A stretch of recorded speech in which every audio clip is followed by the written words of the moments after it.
Assessore Bolzonello, legno di risonanza è un grande pregio anche per il Friuli Venezia Giulia e per la foresta di Tarvisio.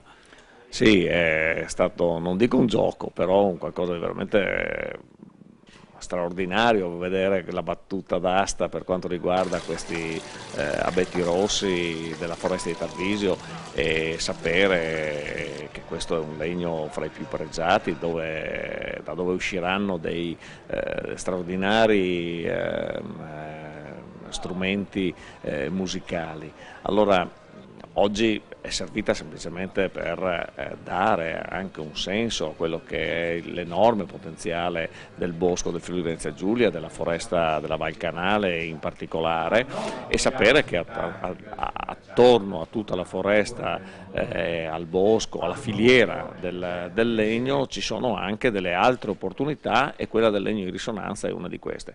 Quindi un po' di poesia accanto anche alla prosa. Però anche un prodotto di nicchia che può evolversi in prodotto turistico.